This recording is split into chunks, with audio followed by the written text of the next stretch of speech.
wabarakatuh. Kembali lagi dengan saya Nurfadilah Hedekusuma dari mahasiswa jurusan Psikologi Pendidikan dan Bimbingan Universitas Negeri Makassar. Nah, Sobat Konselor, pada kesempatan kali ini saya akan menjelaskan mengenai asesmen non-tes dalam bimbingan dan konseling. Oke, teman-teman, langsung saja kita ke asesmen non-tes yang pertama, yakni angket. Nah, angket atau kuesioner merupakan alat pengumpul data atau instrumen yang disajikan berupa pertanyaan secara tertulis kepada responden. Nah, pertanyaan-pertanyaan yang disajikan kepada responden ini biasanya disusun dan dibuat berdasarkan tujuan yang ingin dicapai. Nah, secara umum, pertanyaan-pertanyaan dalam angket atau kuesioner berupa pertanyaan tentang fakta, pertanyaan tentang pendapat, dan pertanyaan tentang persepsi diri. Nah, tujuan dari angket sendiri merupakan untuk memperoleh informasi yang relevan dengan tujuan yang ingin dicapai, serta untuk memperoleh informasi mengenai suatu masalah secara serentak. Selanjutnya, jenis-jenis angket. Nah, yang pertama, pengklasifikasian angket menurut subjek atau respondennya. Nah, yakni terbagi atas dua. Yang pertama, kuesioner atau angket secara langsung, di mana angket tersebut diberikan secara langsung kepada responden yang dimintai jawaban atau pendapatnya. Sedangkan jenis yang kedua yaitu kuesioner atau angket tidak langsung, yakni angket yang diberikan kepada responden untuk mengetahui pendapatnya mengenai keadaan seseorang. Nah, selanjutnya jenis-jenis angket yang diklasifikasikan berdasarkan strukturnya dibedakan menjadi dua. Yang pertama yakni kuesioner atau angket yang berstruktur, di mana kuesioner atau angket ini berisi pertanyaan-pertanyaan dan jawaban yang jelas, singkat, dan konkret. Sedangkan yang kedua yaitu kuesioner atau angket yang tidak berstruktur, di mana berisi pertanyaan-pertanyaan yang menghendaki jawaban yang diberikan secara bebas dan uraian yang panjang dari responden. Nah, selanjutnya, jenis angket yang diklasifikasikan berdasarkan jenis pertanyaannya dibedakan menjadi tiga. Yang pertama, pertanyaan terbuka, yakni kuesioner atau angket yang memungkinkan jawabannya tidak ditentukan terlebih dahulu. Jadi, responden bebas mengungkapkan atau memberikan jawabannya. Nah, yang kedua yaitu pertanyaan tertutup, yakni kuesioner atau angket yang kemungkinan jawabannya ditentukan terlebih dahulu, sehingga responden tidak dapat memberikan jawaban selain dari jawaban yang disediakan. Nah, selanjutnya yaitu pertanyaan terbuka dan pertanyaan yang tertutup, di mana responden terlebih dahulu diberi pertanyaan yang ditentukan jawabannya, kemudian setelah itu dibarengi dengan pertanyaan terbuka. Nah, selanjutnya jenis-jenis angket yang diklasifikasikan berdasarkan bentuk jawabannya terbagi atas 4. Nah, yang pertama yaitu jawaban tabuler, di mana responden diminta mengisi kolom-kolom pada tabel yang disediakan. Kemudian jenis yang kedua yaitu jawaban berskala, di mana yaitu jawaban terhadap pernyataan disusun secara berjenjang, lalu responden dimintai untuk menyatakan kebenaran atau penolakannya terhadap setiap pertanyaan tersebut. Nah, jenis yang ketiga yaitu jawaban dengan cek, yaitu responden diminta untuk menjawab dengan cara memilih salah satu dari pilihan-pilihan yang tersedia. Nah, selanjutnya jenis yang keempat yaitu jawaban kategorikal, yakni responden diminta memilih salah satu antara dua pilihan yang tersedia. Nah, jawaban kategorikal ini biasa juga disebut dengan bentuk jawaban benar dan salah. Nah, selanjutnya ini mungkin mewakili pertanyaan dari teman-temanku sekalian, yaitu bagaimana sih cara untuk merancang suatu angket. Nah, untuk merancang suatu angket yang perlu diperhatikan itu yang pertama, menentukan informasi yang ingin diketahui secara spesifik. Yang kedua, menentukan jenis angket dan metode pengadministrasiannya. Yang ketiga, menentukan isi dari masing-masing pertanyaan. Yang keempat, menentukan banyaknya responden dari setiap pertanyaan. Nah, yang kelima, memilih kata yang digunakan pada pertanyaan. Usahakan kata yang digunakan dalam pertanyaan ini kata yang sederhana dan tidak ambigu. Nah, selanjutnya yang keenam, menentukan urutan pertanyaannya. Yang ketujuh, menentukan karakteristik fisik angket. Yang kedelapan, uji kembali langkah 1 sampai langkah ke-7 lalu lakukan evaluasi. Dan langkah 9 adalah lakukan uji awal atas angket dan selanjutnya evaluasi. Oke teman-teman, berikutnya yaitu skala pengukuran angket. Yang pertama, skala Likert. Nah, skala Likert merupakan skala yang digunakan untuk mengukur sikap, pendapat, dan persepsi seseorang atau sekelompok orang.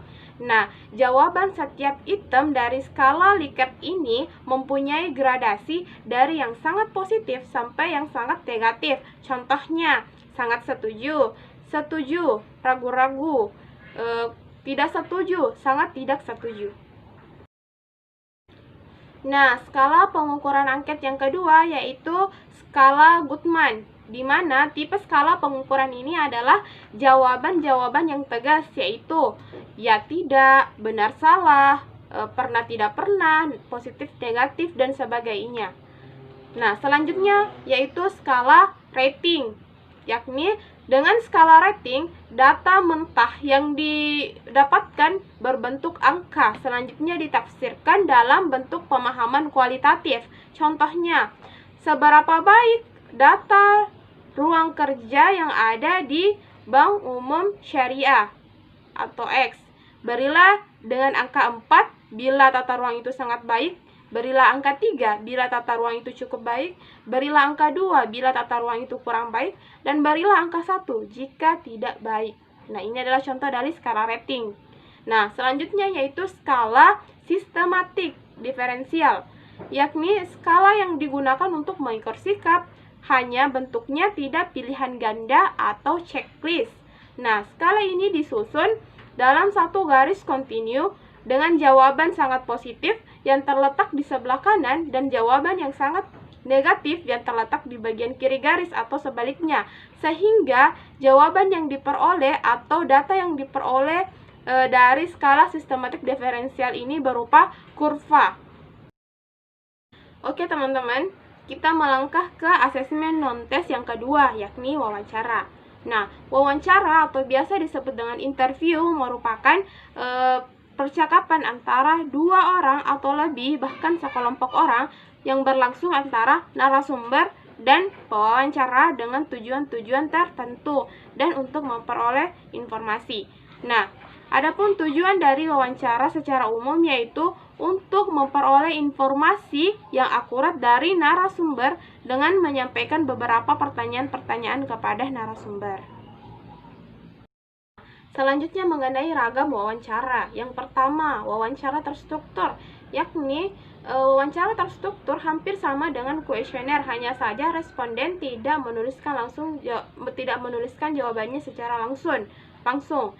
Nah, wawancara terstruktur ini biasanya pertanyaannya itu pertanyaan yang diberikan itu relatif sedikit dan jawaban-jawabannya relatif pendek, dan pertanyaan yang dibagikan ke setiap responden itu harus sama.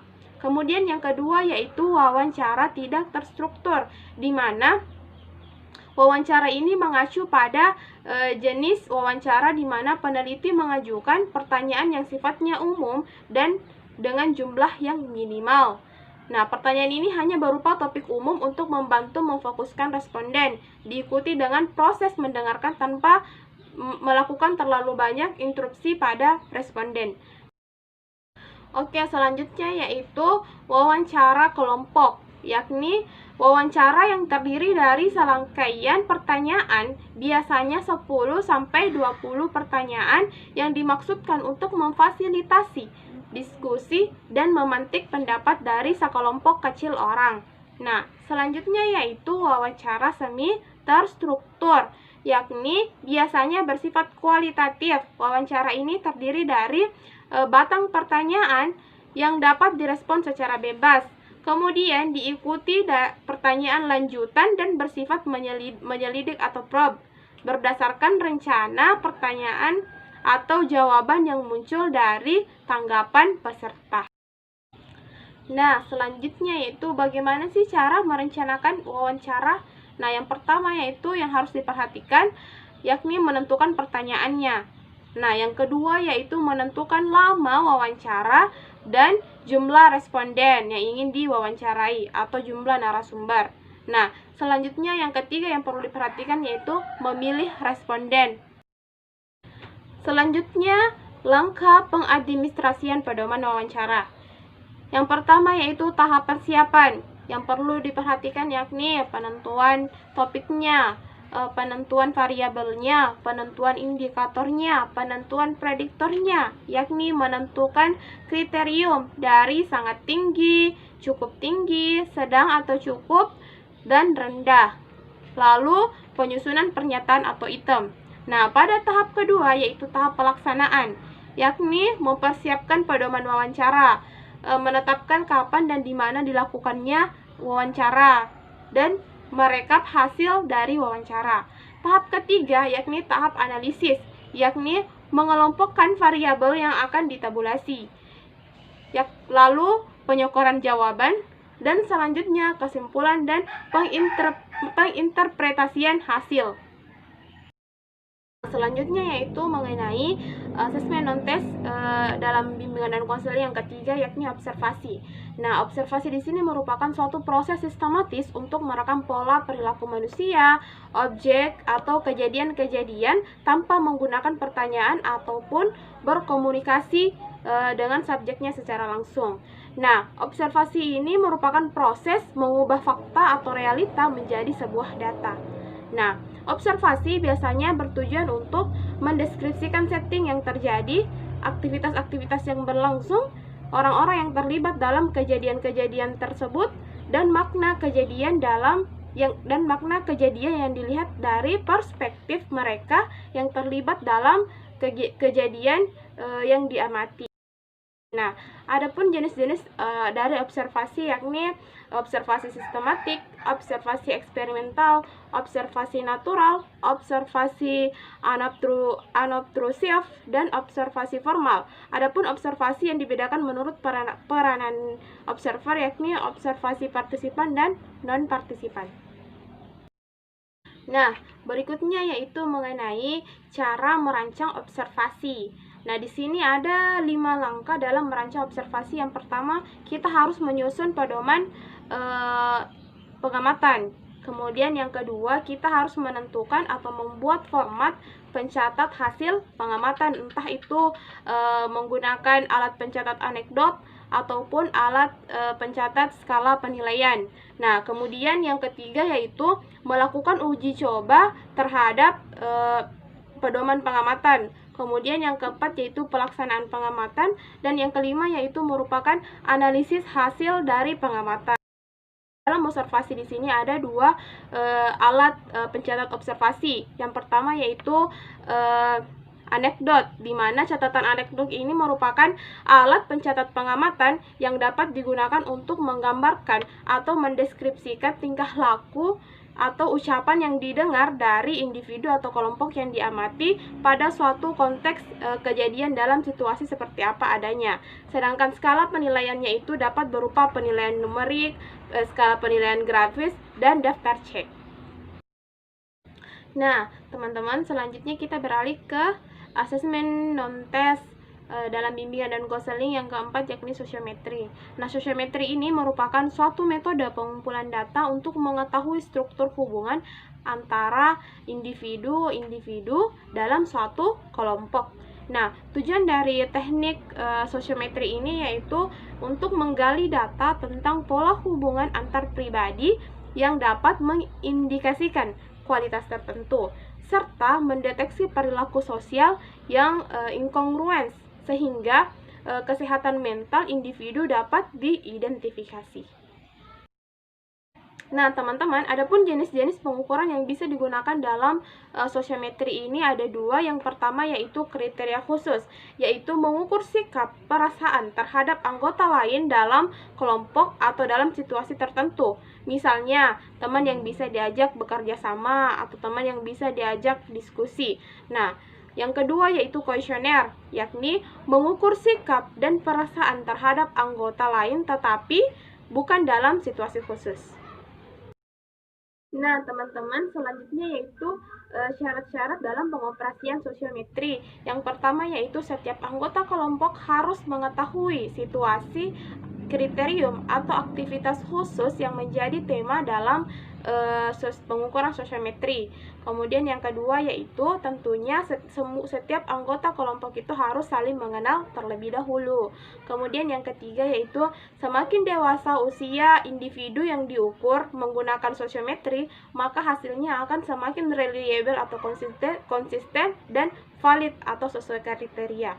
Kemudian yang terakhir yaitu anonim, yakni hasil pilihan setiap orang tidak boleh diketahui oleh anggota kelompok lainnya. Oke, berikutnya mengenai jenis-jenis atau macam-macam dari sosiometri. Yang pertama yaitu jenis sosiometri normatif, yakni setiap individu dalam suatu kelompok ditanyakan siapa-siapa teman yang paling disenangi atau teman yang paling tidak disenangi dalam aktivitas tertentu. Kemudian yang kedua yaitu jenis skala bertingkat, yakni disediakannya pernyataan yang disusun secara bertingkat mulai dari yang paling dekat sampai dengan yang paling jauh. Nah, yang ketiga yakni tipe sosiometri siapa dia. Nah, dalam tipe sosiometri siapa dia ini disediakan pernyataan tentang sifat-sifat individu, di mana sebagian pernyataan mengungkapkan sifat positif dan sebagiannya lagi mengungkapkan sifat negatif. Nah, adapun langkah dalam penyusunan angket sosiometri, yang pertama yaitu kita harus menentukan tujuan penggunaan angket sosiometri. Apa tujuan digunakannya angket sosiometri ini? Nah, setelah penentuan tujuannya, kita melangkah ke penyusunan angket sosiometri yang sesuai dengan pilihan tipe ditetapkannya sesuai dengan pelaksanaan asesmen yang akan dilakukan. Nah, baik teman-teman, kita melangkah ke asesmen non-tes dalam bimbingan dan konseling yang kelima. Nah, yang kelima ini kita akan membahas mengenai biografis. Nah, biografis di sini merupakan suatu metode alat pengumpul data yang dapat digunakan untuk mengetahui tentang kehidupan seseorang melalui tulisan, baik yang ditulis oleh diri sendiri maupun yang ditulis oleh orang lain. Nah, tujuan dari biografis ini ya dalam lingkup bimbingan dan konseling yaitu agar konselor mampu memahami keadaan peserta didik atau konseli yang berhubungan dengan kehidupannya, baik itu mengenai bakatnya, minatnya, riwayat penyakitnya, serta hal-hal atau pengalaman-pengalaman yang pernah konseli alami. Oke, selanjutnya yaitu mengenai jenis-jenis dalam biografis. Nah, ada 3. Yang pertama yaitu biografi. Nah, biografi di sini merupakan tulisan mengenai seluk-beluk seseorang yang ditulis oleh orang lain. Kemudian jenis yang kedua yaitu autobiografi.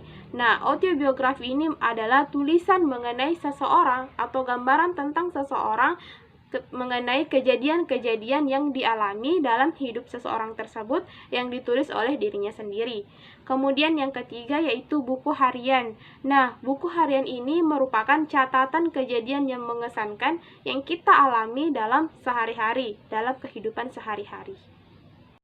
Berikutnya mengenai langkah-langkah dalam pengadministrasian biografis. Ada 3 tahap. Nah, yang pertama itu tahap persiapan, di mana konselor mempersiapkan hal-hal yang akan diisi atau format yang akan diberikan kepada peserta didik.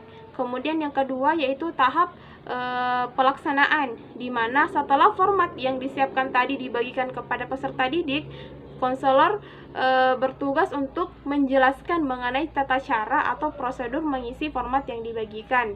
Kemudian yang ketiga yaitu tahap analisis. Nah, dalam tahap ini konselor menginterpretasi informasi yang ditulis oleh peserta didik. Nah, berikutnya mengenai asesmen non-tes dalam bimbingan dan konseling yang keenam atau yang terakhir yaitu inventory. Nah, inventory di sini merupakan suatu instrumen penting dalam memahami individu dalam mengembangkan potensinya dan menyelesaikan masalah-masalah yang dihadapi. Nah, inventory ini merupakan bagian dari beberapa instrumen pengumpul data tentang diri siswa. Nah, inventory dimaksudkan untuk memperoleh gambaran terutama mengenai karakteristik, sikap, dan kepribadian konseli atau peserta didik atau siswa. Nah, beberapa jenis inventory diantaranya personality inventories, interest inventories, dan attitude inventories. Nah, inventories yang digunakan saat ini dalam pelayanan bimbingan dan konseling yaitu ITP atau inventoris tugas perkembangan. Nah, ITP ini banyak digunakan saat ini loh. Nah, ITP merupakan salah satu instrumen yang digunakan untuk mengukur tingkat perkembangan peserta didik. Oke, berikutnya mengenai langkah-langkah dalam pengadministrasian ITP. Yang tahap pertama yaitu tahap perencanaan, yakni konselor menetapkan tujuan diadakannya ITP ini atau tujuan diadakannya asesmen ini. Kemudian yang kedua menetapkan atau menentukan peserta didik sebagai sasaran dalam asesmen ini. Kemudian menyediakan buku dan lembar jawaban ITP serta membuat satuan layanan ITP. Adapun tahap selanjutnya yaitu tahap pelaksanaan, yaitu memberikan verbal setting, yakni menjelaskan tujuan, manfaat, dan kerahasiaan data. Nah, memandu peserta didik dalam cara mengerjakan sehingga dapat dipastikan seluruh peserta didik dapat mengatasinya dengan benar. Nah, tahap selanjutnya yaitu melakukan pengelolaan data dan kuantitatif, mulai dari menghitung hasil dengan menggunakan format yang spesifik. Kemudian langkah selanjutnya yaitu tindak lanjut. Nah, dalam tindak lanjut ini konselor melakukan tindak lanjut dari hasil asesmen yang diperoleh dengan membuat program layanan bimbingan dan konseling yang sesuai dengan kebutuhan dan kondisi peserta didik yang diperoleh. Oke, baik teman-teman, demikian pemaparan materi saya pada kesempatan kali ini. Semoga apa yang saya kemukakan tadi dapat bermanfaat dan menambah wawasan teman-teman sekalian, terutama juga bagi saya. Oke, akhir kata, assalamualaikum warahmatullahi wabarakatuh. Sampai jumpa di video berikutnya.